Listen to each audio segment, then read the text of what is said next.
เอาก็ถือว่าใช้เอ็มตัวนี้บ่เออสบายดีไอ้สบายดีตัวขักเป็นยังบานนี่สาบได้ตัวเช่าคุณบ่โดยสบายดีไอ้สบายดีพอดีมีทั้งชมและของหวานของชมและของหวานตามด้วยเครื่องดื่มได้ซื้อมาต้อนได้เขาเป็นชื่อมาช่องปวดประตูย่างขึ้นมาเบิ่งได้อยู่ส่วนตีนอันว่าองค์ตีนนี้นิดนึงมันจะขึ้นยากอีกแม่เห็นบ่กึบ่เบิ่งหน้าก็ได้ดอกลำขี้ดีอยู่เพราะว่าคนเขาขึ้นมันต้องเหยียบเต็มเท้าเลยจังสิเนาะเหยียบเอาใจกลางตีนเหยียบหากบ่คือมันยังมันดีถ้ามันอยากตกสมีอยู่แม่นอันนี้เฮาขึ้นเฮาก็ยัง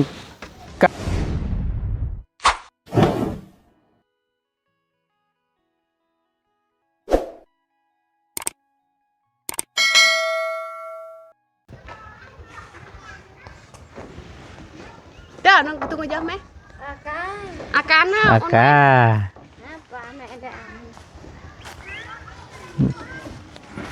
ba mẹ làm gì hả ba mẹ làm gìยังนะbà này sao lo sư ใช้ปลาอยู่ใช้ตู้ em anh nó không thành kẹt ใช้เบิ้งหั่นปลาสิแกงนั่นมาเบิ่งดูโอ้ยปลาทู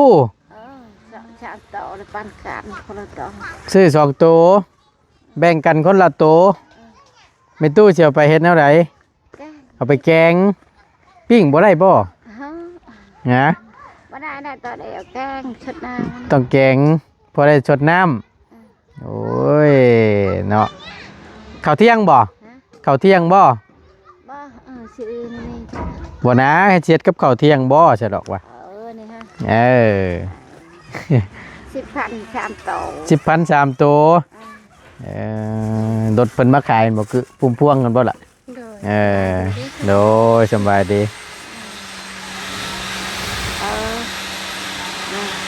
ยาก็จะนะฮะแกงยาก็จะนะ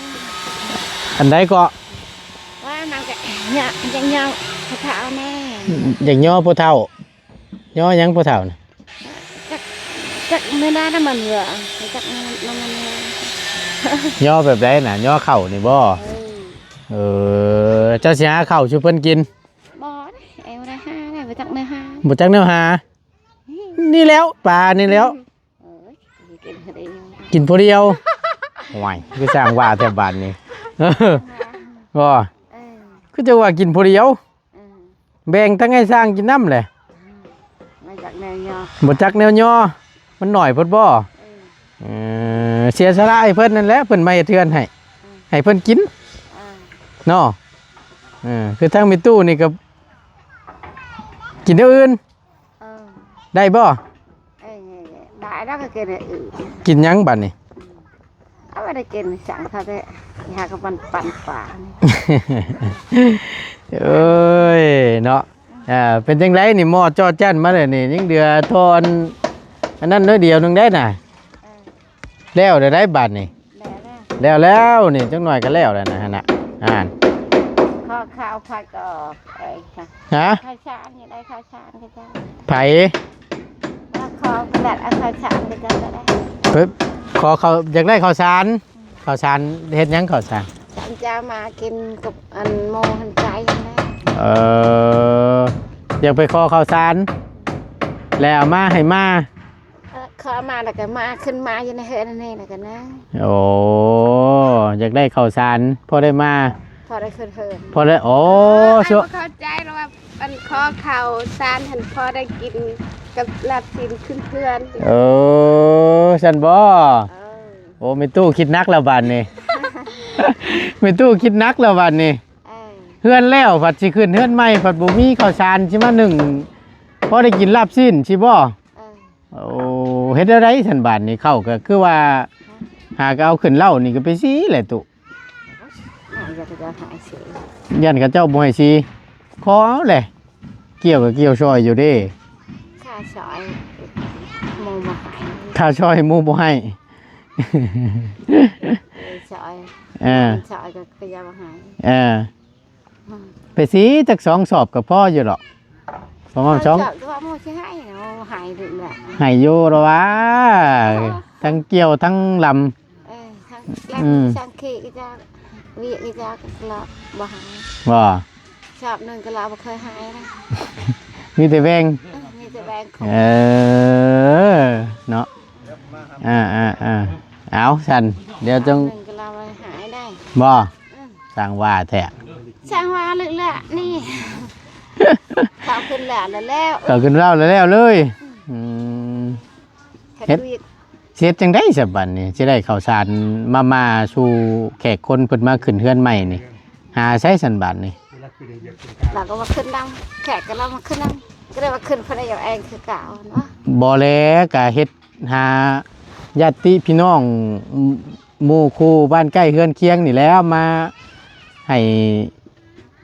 ร่วมพิธีนำแสดงความยินดีนำ น่าจะว่า แม่น ขึ้นผู้เดียวมันก็บ่เป็นแล้วเว้าเนาะเฮือนใหม่เฮือนงาม จากได้ไอ้ทันคา ขึ้นเฮือนใหม่ไต่เฮือนงามแล้วก็หาหมู่คู่นี่แล้วบ้านใกล้เฮือนเคียงนี่แหละ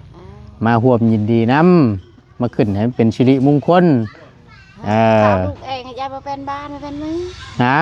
ว่าขอลูกหลานเองยายมาเป็นบ้านมึง นำลูกชายได้ซะ ลูกชายหันคอกัน หมู่หานคอ หันคอเขาแล้วเขาแล้ว ไปขอมาในเป็นหยังจัก อันนี้คือแล้วเขาดินตรง อืม เขาถุงมังก็อีก2 บาท กล้าขอน้ำเพิ่นเนาะเพิ่นก็บ่มี 2 บาทนี่เนี่ยลูกกบจะได้ บ่เออกบจะอ่อนอ่อนนี่บาทนี่2 บาทนั่นมีเนี่ยเขาแก่ก็จะได้ บ่ เขาแก่ก็จะ2 บาทนี่เนี่ยเขาโผล่ก็จะได้ อันนั้นอีกโพกนั้นบ้านน้อยชื่อข้าวโคโจเนี่ยชื่อข้าวโคไม่จะข้าวแก่แล้วกำนันดินดีจัง เอาสั่นเนาะก็มีแต่ว่าเดี๋ยวเบิ่งพุ่นแล้วตัวฮอดมือฮอดยามมันพุ่นแหละเด้อแล้วจังว่ากันเนาะเอากราบสบายดีและสวัสดีกันตอนยามเที่ยงเด้อมื้อนี้เป็นอีกมื้อนึงได้บานนี่อากาศเนาะถึงแม่นแปรป่วนบานนี่ว้ายคือจังว่าร้อนซะเนาะอบเมาดีได้มื้อนี้บานนี่คือจังว่าร้อนวันที่30แล้วบัดคือจังว่าร้อนเนาะเฮ้ยเนาะช่างเป็นได้ดีนี่โอ้ยเบิ่งประตูนเสียวอันนี้ให้ทั้งในตู้ก่อนพี่น้องให้ลืมได้เด้นี่ประตูนก็ได้ซื้ออันนี้พี่น้องมาต้อนทั้งไอ้สร้างน้ำเนตุ้ยกินบ่ของหวานนี่เอาแบ่งกันเด้อใส่ถ้วยกินเด้อของหวานเด้อเนี่ยเสียไว้ขึ้นให้สร้างเพิ่นนำเด้อแบ่งกันกินนั่นแหละเฮาก็ได้ซื้อมาต้อนทางเมตู้น้ำเน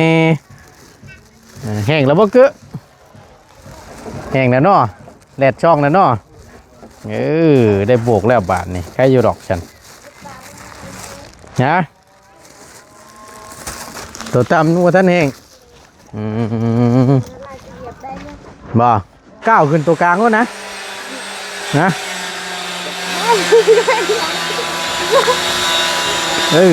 นั่นแหละควันขี้พุ่นลบขี้พุ่นให้หานี่เด้อจักหน่อยโอเคใช่ก็ FC เพิ่นว่าคอมเมนต์บอกว่าคือเหยียบกลางเลย กลางจักอยู่บ่กลางนะเห็น FC เพิ่นคอมเมนต์เนาะว่าบ่ตูนเด้อว่าซั่นมันมีอยู่หม่องนึงว่าซั่นช่องโบมองได้พี่น้องบ่อันนี้บ่คำใส่นี่มันสิเป็นคู่นะบาดนี่บ่ได้มันต้อง7ขันอย่ามีตู้โลปองว่าซั่นบ่ร่มล็อกเนาะตู้เนาะบ่แม่นลืมบ่ร่มล็อกน้อยเนาะอย่าแต่ละลมเนาะเอาก็ถือว่าใช้เอ็มตัวนี้บ่สบายดีตัว คักเป็นยังบานนี่สาบได้ตัวเช้าคุณบ่ ไปเดี๋ยวประตู โดยสบายดีสบายดีพอดีมีทั้ง สมและของหวาน ของชมและของหวานตามด้วยเครื่องดื่มเด้อซื้อมาต้อนเด้อเฮาปัดชื่อมาช่องกวดครับทั้งตู้พ่อหากะมาเฮาก็นึกว่าเรานั่นใช้มาให้เพิ่นลืมได้ไหมขอบใจประตู โดยขอบใจคือกันได้เอ้าเจ้าน่ะ เอานั่นแหละมีแต่ว่าในเมื่อได้เฮ็ดแล้วก็มีแต่เฮาอยากหาทางง่ายนี่เด้อจังหน่อยพวกเศษไม้เศษตอกนะว่าอยากเฮ็ดหาอ้ายเฮ็ดประตูอันปิดให้เราเนี่ยจังหน่อยพาเฮ็ดนั่นประตูกันมากันแมวหั่นแหละพี่น้องกันใกล้กันกาขึ้นนะ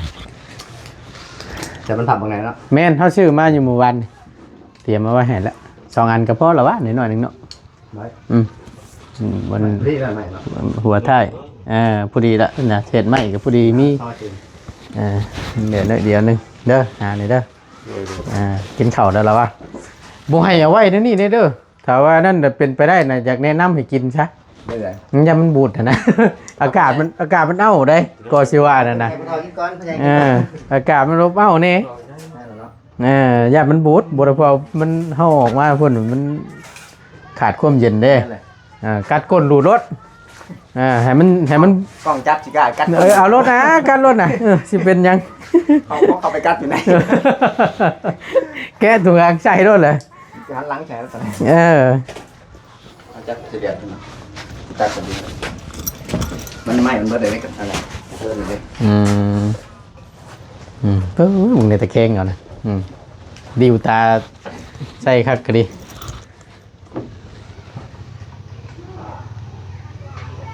ตับตามนั้นเลยบาทเนี่ย ถ่าชี้เลยเนี่ย ถ้าชีบ่ บวกได้หรือกับที่เราชิมาตอนแรกมาทำประตูมาที่มาโบดเลยกับเก็บชี้ไปพร้อมกัน ยังเดือตรงบันไดนี่ได้เนาะจัดแจงมาไว้ให้ละแต่กะยังอยู่บ่อันนี้มันนะเทรนเนอร์นี่ เปิดเลยประตู เบิดแล้วบ่เรียบร้อย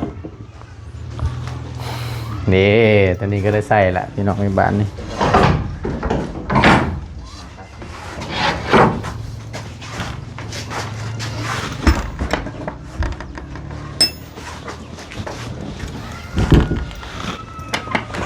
ปั๊บล็อกกุญแจปั๊บ กันตัวไหนได้บ้างจะว่าใส่ ยังกอดตัวไหนเห็นบ่มีตู้สิเปิดเป็นอยู่บ่เด้บ้านนี่ แก่ พอแห้งแล้วนี่เนาะ เดี๋ยวเราลองเบิ้ง เดี๋ยวสิคือเหตุการณ์บ้านให้อยู่ก็คือเนาะสอนมีตู้นี่เด้อคือเด้อ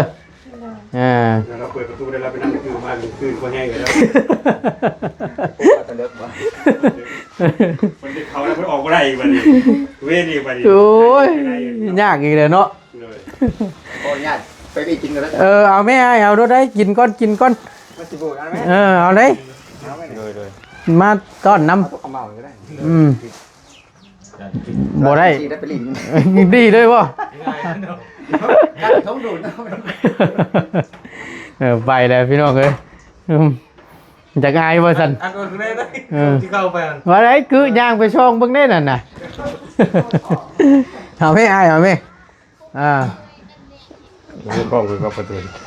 เป็นอะไรอันคือ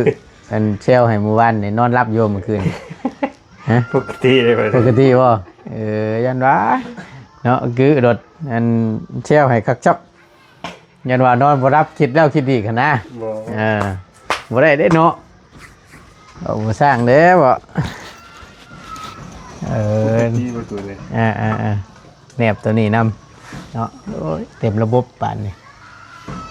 สุดยอดเลยบ้านนี่อันโบกมื้อเช้านี่บ่โบกนั่นนะอันนี้ประจักษ์พี่น้องเพิ่นว่าน่ะ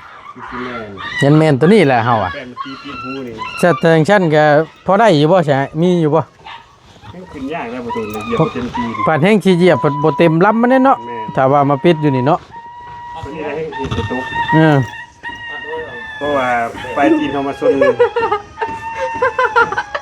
มันยังไงคือห้องกันแท้อ้าว เอาได้ตีเราแหงเนาะ โอ้เจ็บเพลงดีแล้วอ่อยอยู่โอ้ยกระบะกระบอกเนาะ อย่างขึ้นมาไปจีนมาชนให้เห็นให้ตก นี่เนาะเหยียบบ่เต็มเนาะปั๊บนะพี่น้องเอ้ยนี่ยันเม่นหมองนี่แหละบ่ตูนเบิ่งนี่ ภาพเบอร์เอา ถ้าสมมุติว่างเต็มนี่เนาะ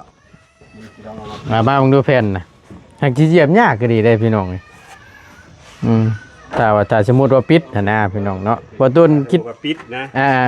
สมมุติว่าปิดปั๊บ ประตูย่างขึ้นมาเบิ่งเอา ได้อยู่ส่วนตีนอันว่าองค์ตีนนี่น้อยหนึงมันสิขึ้นยากอีก แม่ เห็นบ่กึบ่เบิ่งหน้าอ้ายก็ได้ดอก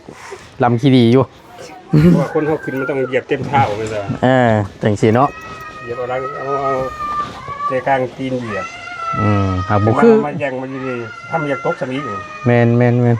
อันนี้เฮาขึ้นเฮาก็ยังก้าวก็ยังอยู่ในช่วงระหว่างนี่เนาะ แม่ ปั๊บมานี่ปึ๊บชี้บานนี่มันสิบ่ง่ายลังบ่เฮ็ดก็จ้ะบ่ใส่ก็จ้ะถ้าว่าแบบซี่นั่นพอดีละนี่เหยียบมาปั๊บนี่ก้าวขึ้นเลยบานนี่เพราะว่าส่วนหลายคนเฮาเหยียบมันบ่ได้อยากว่าเอาปลายดอกพี่น้องเอ้ยบ่ได้อยากเอาปลายแบบอันนี้เฮาองค์ตีนอันนี้เฮาเหยียบหรอกว่าขอโทษนำส่วนใดนะมีแต่ว่าจะเหยียบเต็มลำรถปั๊บปึ๊บขึ้นชีรถนะหอนได้เฮยบานนี่คือบ่มีลมมีแรงบานนี่เนาะมื้อนี้ก็มื้อนึงอีกเด้นี่พอดีละอันนี้ก็พอได้ซอยใส่ตัวที่มันเศษอันนี้หันพาใส่รถจากนั้นนะหมอจอจันเข้ามาได้เนาะมื้อนี้เนี่ยพร้อมเก็บชีเนี่ยมันแล้วบ่จักนี่บ่เก็บสีก็ไม่ได้นี่คนเก็บสี บ่เพิ่นให้เก็บชีบ่เท่า มือปูโดยเฉพาะเลย แม่นบ่ มือพองมือปู ใช้เบิ่งด้วย เก็บสีได้จากมือโพ เบิ่งด้วยตู้มือเก็บชีลายมือจนพงจันว่ามาเลยมาแล้วยิ้มเปื่อยๆมาเลย พอเวลานอกไปกินเด้อ ดีกินไปเลยบริการมันหนุก นักตัวมันแนมอยู่ อยากอายแล้ววันที่ คนในประตู คนว่าอะไร ฮะ กินข้าวกุ่นว่าอายเลย บ่ เขาเป็นยังไงอยู่ ยันวะ กิน เนาะ ดีแค่ไหนหนูกินแค่ไหน ปีกินแค่นี้ หมู่บ่เห็นนำบ่ เขาจะแจ้ก็ได้ปิ่นเขาแจ้เรียบร้อย เขาทัดทำไมประตูรอเรียเลย ฮะ ประตูไปกับควัน เอารถไหลเอ้ยบ่ท่าเอาก็ได้บ่ยากหรอกเฮ็ดรถ ไงกล้องได้ประตู ย่ามันดอกง่ายก็ง่ายน้ำกันนี่แหละ3-4คนเท่านี้ ตัดได้ตัดได้ เอารถได้ ตัวมันยังไงงอก เอารถนะบ่เป็นหยังเฮานะ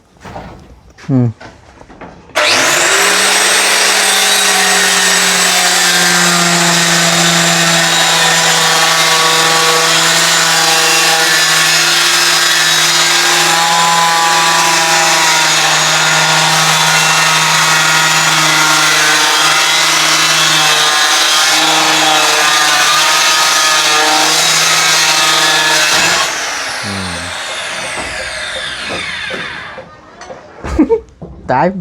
มือปืนเนาะไปบ่เป็นเลย ช่วงนี้ปันก็ได้ตัดไปที่ปันกันแล้ว เอามาฉันคือ ไหลเลย ก่อนคือลงไปก่อน มาลงมาก่อนตายจัดเนาะเฮ็ดบาทนี่ตายกักโอเคพี่น้องไงเฮ้ยนี่เป็นโอ้ยลืมไปว่าเราให้เหยียบกลางคือเหยียบกลางนี่แหละ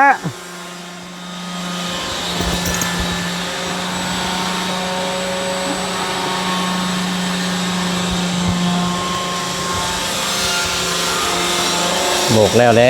วพี่น้องไม่ต้องรอให้มีแห่งจะเจอเนาะ เราให้แห้งเสื้อบาดนี่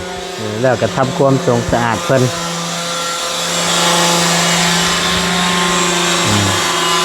ก็โอเคละ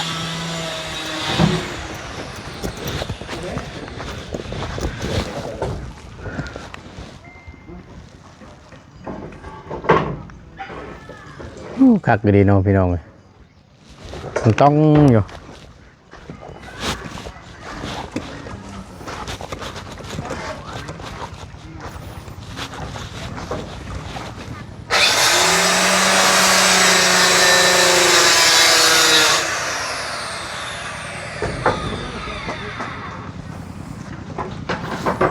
นี่แต่หมูเนาะหารุดกินมักกระบกนี่มักกระแทะหัวควันน่ะกระดุกกุ๊กกัว บุญมาเล่นเก็ตมันหมดแล้ว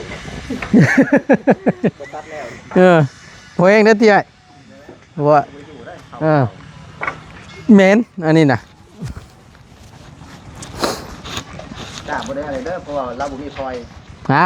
ก็ไปลงคลองเพราะว่าใครลงคลองต้นเดือดปัด บอลเราการดิลืมเลยดิ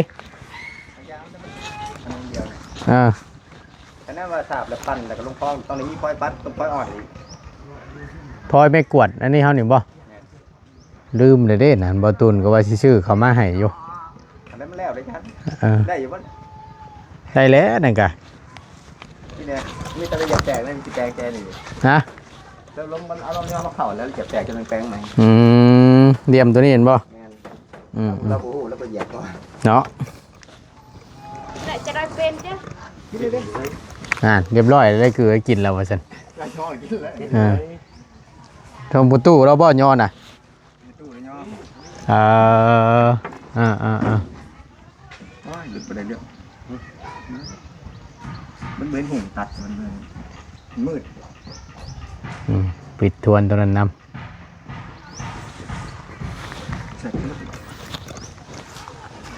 แม่เราก็บอกอยู่พี่น้องพอเราบอกอยู่ว่าต้นผัดเข่ามาผัดลืมจ้ะลุงหนวดเขามาใส่เลยล่ะฮะ